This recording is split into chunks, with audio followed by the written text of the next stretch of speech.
How's it going, guys? It's Mr. Lone Wolf, and today I've got another mission on Imandra. We're doing one called Old Scrap Metal, and I'm going to start from the garage, and you've got to go sort of kind of down the way a bit, grab a little small trailer that's sat there. There's nothing on it or anything. It's like a scout trailer, and yeah, I could double back on myself past the garage and go like the easier way, but I thought while I'm kind of heading this way, I'll try a different path, cut across there, go across that sort of crazy broken up ice bridge, cut along the cliff, and I'll basically head into the sort of bottom right hand corner, not too far away from the entrance to Imandra. It's pretty near to where you get the free loaf. And yeah, I'm going to give this Paystar a go. Overall, looking back, I would change my setup now. I ended up going for the double rear chained, more for tipping than like grip or whatever. I personally prefer the single chain generally, but this is a little bit tippy.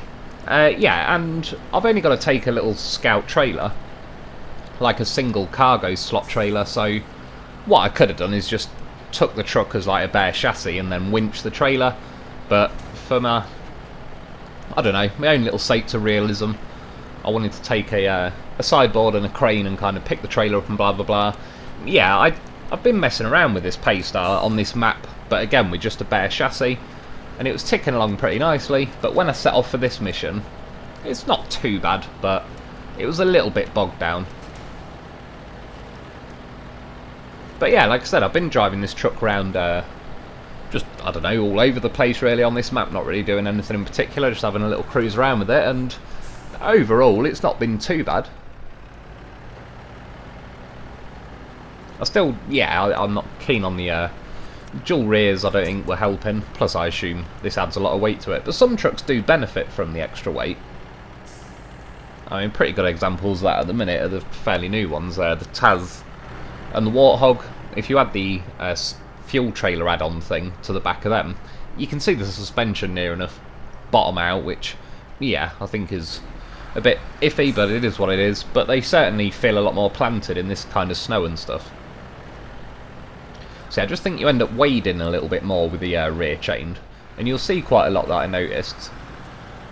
One of the rear axles wheel spins quite a bit, and I'm wondering if maybe having the dual rears kind of spreads the weight out to the point where each axle or tyre is not quite as planted. But overall, like I said, it's still a pretty nice little setup. It was something different. I've not really used the Paystar for bloody ages. I mean, I did the review and I used it a little bit before that on the contest in Drowned Lands and stuff, but yeah, not really done a whole lot of the gameplay with it.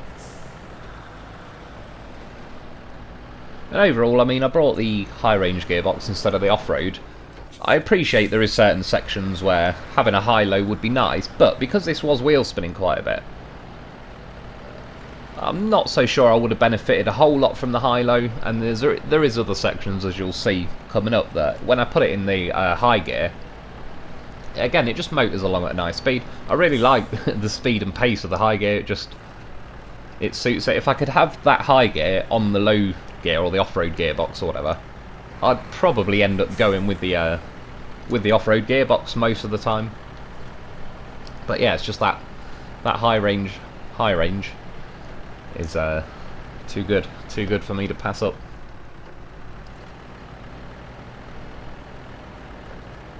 See, it's places like this where I think it was getting a little bit more bogged down than when I've been previously using it.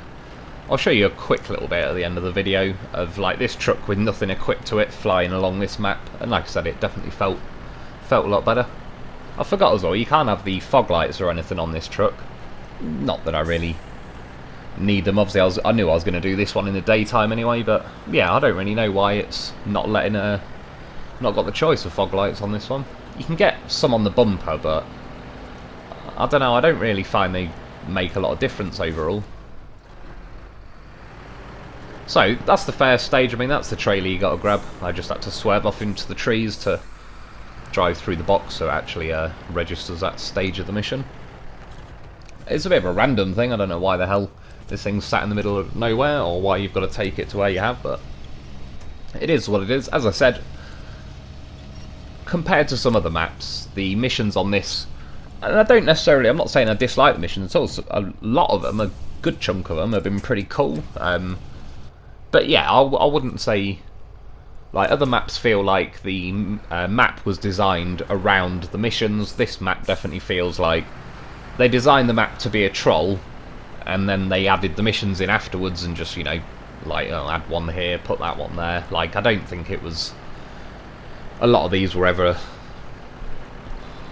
a major goal when they were setting out designing this map. So again, the good old super snow. The super snow of boredom. Originally, if you've seen when I've shown you the line I was going to take, and you can see from the next checkpoint I'm supposed to be heading to, I was going to drive down this road, and already I was eyeballing over to the right. I remember I cut up the opposite way with a warthog a few weeks ago on one of the missions, or possibly the Amandra like exploration video, but yeah, I was like, oh hell no, I'm not driving all the way down this road, I'm off.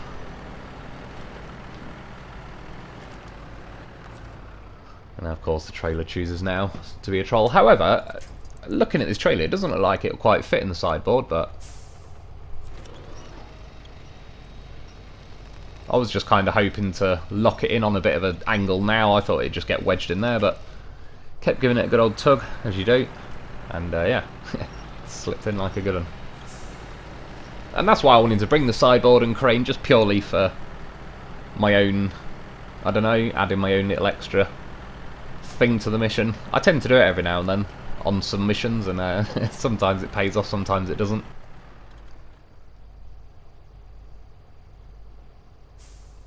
Yeah, there is some trees in the way, but overall you'll see I can get through there, not too bad, not in this sort of thing anyway. I wouldn't particularly fancy trying to squeeze a colob down here or something, but so again, if we're allowed to kill normal trees, then this wouldn't be a problem.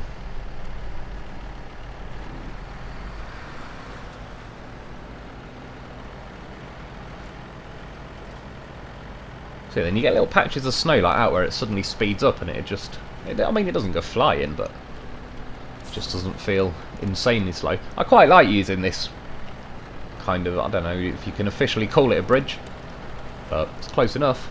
Does the job. Yeah, I mean, I've cut over here quite a bit. I try and incorporate it into a few of my missions as and when I can, or if I'm just having a little drive around doing nothing in particular, I'll attempt it across here. As the bigger vehicles, generally speaking, tend to do better over here, because you can just kind of like, if the vehicle's long enough that it can overhang the nose, you can reach the other side before you start falling into the gap. A little bit of damage. Nothing too special. I wasn't really paying attention to the fuel on this one though, and I did nearly run out at the end. You'll sort of see what happened.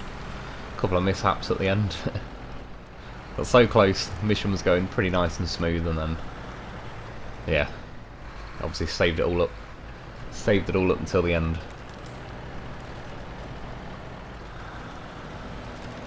Like, I'm not sure, it didn't say on the mission a scout is recommended or anything on this, but yeah, it is a scout trailer, so like I said, I could have winched it, and if I could just restart the mission, which I wish we had the option to do, that's probably what I'd do again if I was going to try it again with the Paystar.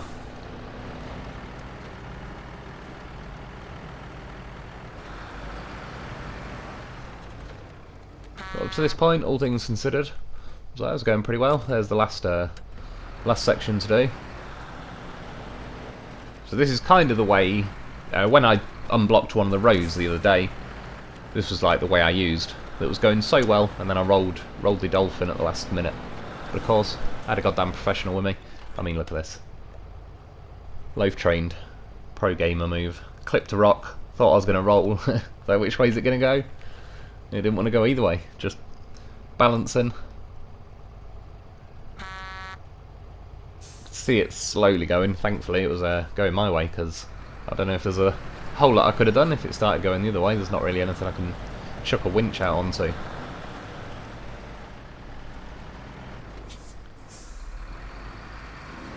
See, again, it's little sections like this dotted around the map where if you had muds now, I'd be bordering on screwed just trying to get up this little bit alone. To be fair, this was actually being a little bit awkward, even with the chained.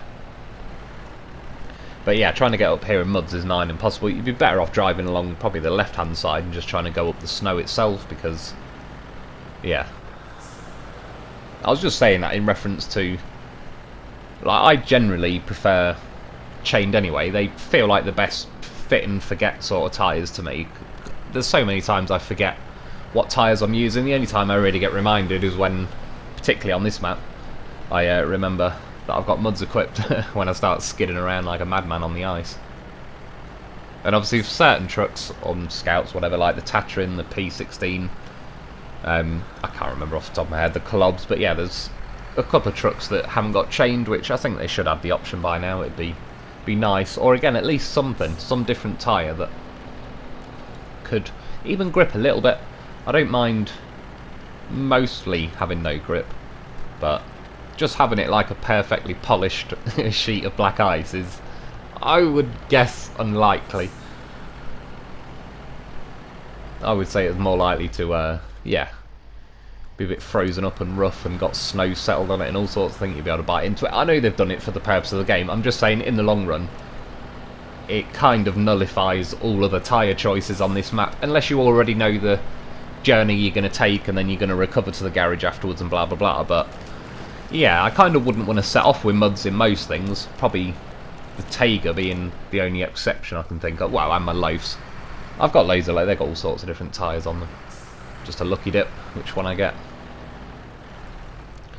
See now though, the high gear is floating along pretty nicely. Until I hit the tree, because the trailer's sitting out my trailer.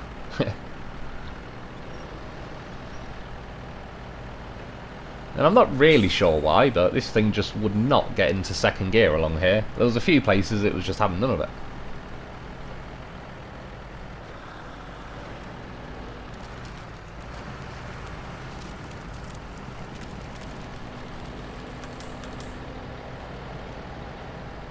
So I suppose now I'm coming back along. This is where I brought the plane back from that Star in the Sky mission.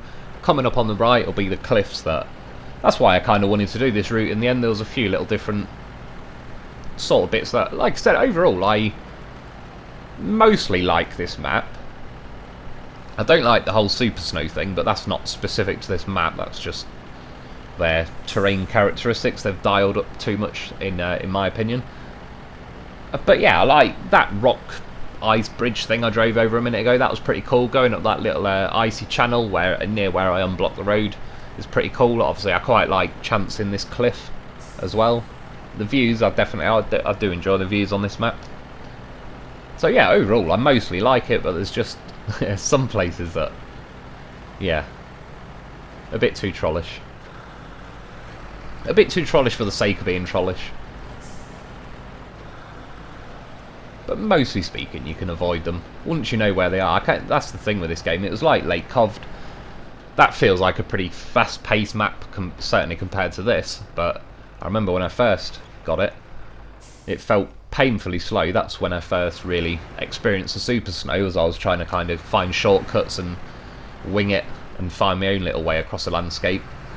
It really didn't want you to do that. It kind of forced you back onto the roads if you wanted any kind of speed.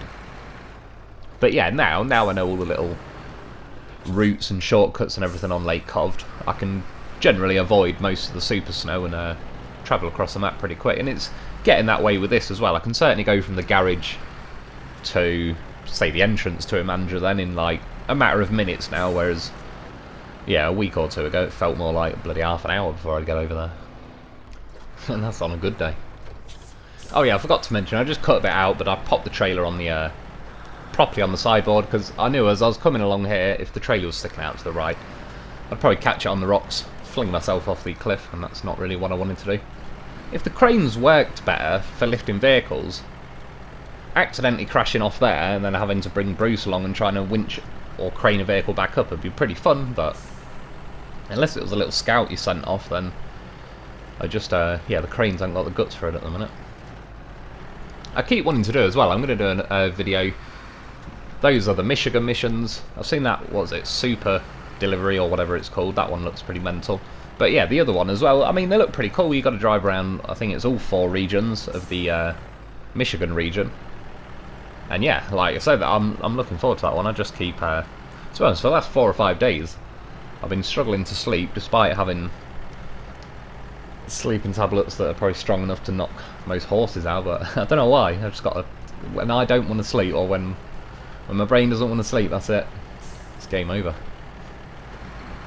As well, tonight, bless him, my granddad fell over, so I've been down there. I heard what happened, so I flew down there, and luckily he was alright. Yeah, he has obviously fallen, so it's not the best thing, but he, all things considered, he landed pretty well. I think he winded himself a bit, but he's all good, thankfully. But yeah, I was down there a bit as well, so I will get around to those Michigan missions and that other one, that trial. What's it called? Ride on King or something. I've not attempted it, not seen it. I've not seen any videos on it, but I'm not hearing as many pleasant stories about how that went for people compared to that Lost in the Wilderness with a loaf. Like I say, overall, I quite like that mission. I mean, one of the few things I would have changed is if I could have had my own fully upgraded loaf, because I don't think, like, as some people have been saying, I never even thought of it. It had the off-road gearbox in the loaf. It probably didn't have the top engine in the loaf as well, which, yeah, again, I never even thought of that, so... But apart from that, I thought it was a pretty cool mission. It's a pretty cool little map, to be honest. Like I said, it's a shame they don't just like let us have access to it now, once you've completed the mission. And it was around now where things started to go for the worst, but I also realised at the same time as I was tipping that my fuel is almost out, so something was going to have to happen anyway. Fortunately, there was a Tatrin sat just down the road, so it wasn't really a major change to my mission. But I will say though, the Paystar is a little bit tippy. Even with the dual rears on, it just, yeah, once it starts to go. I'm surprised when I got it earlier and kind of found it accidentally perfectly on its balance point. Possibly having the crane up like that isn't helping. Maybe I should just restore it. That said, it kept the trailer in the sideboard, so thinking about it probably would have took me longer to try and load that back in, so yeah, sod it. I'll take what I can get.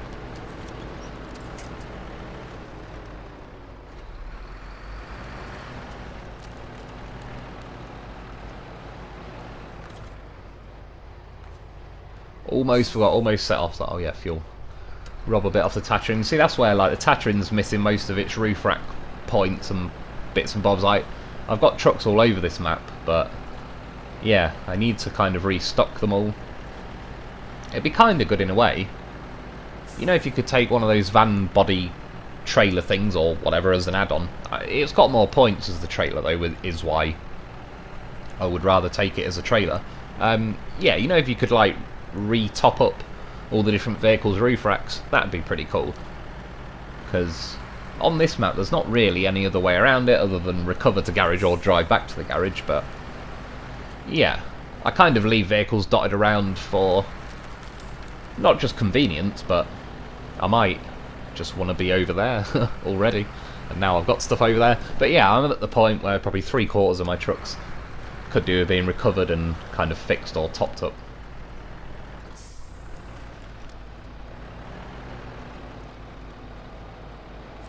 And then yeah, next thing, I don't know, some stone decided I shall not pass.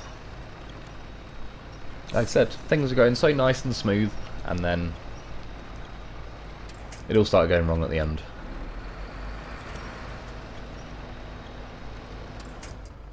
And as people have been saying in the comments, and I've said it as well plenty of times, I'm sure there's more and more people feeling the same way, especially if they're just going to do like they've done on this map and put stones everywhere. It'd be nice if they gave us some type of vehicle or attachment that you could knock them out of the way, like having some kind of slightly diagonal snowplow thing on it.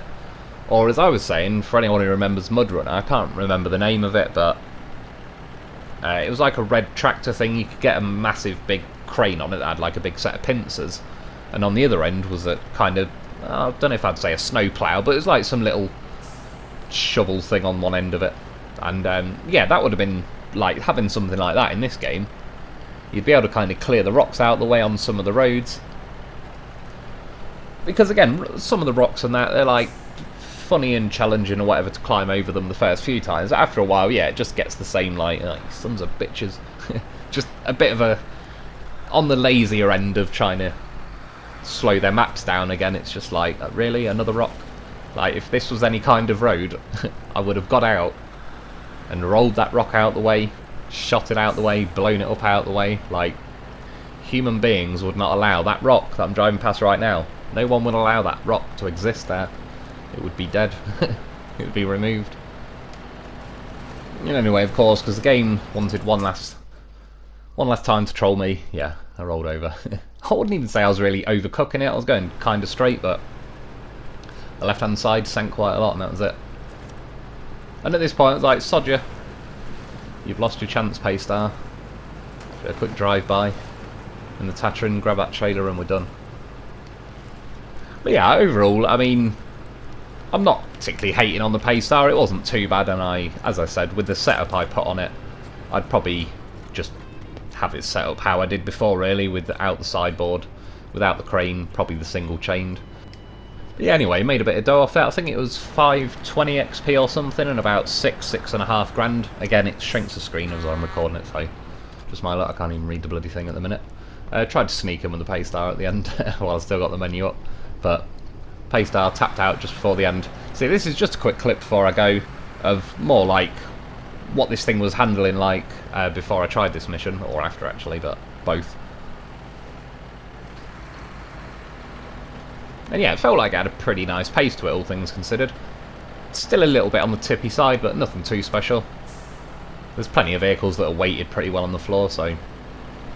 But nonetheless, I appreciate they have to keep the vehicles varied, and that's fair enough, but that just makes this one objectively less usable than one that's weighted at the bottom, if that makes sense.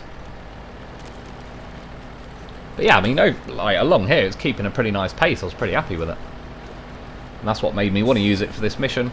And I still, all things considered, went pretty well. I was probably getting a little bit blasé with it at the end, but in my defence, I did watch Smoking the Bandit 2 earlier, so quite frankly, you're lucky I'm not smuggling elephants.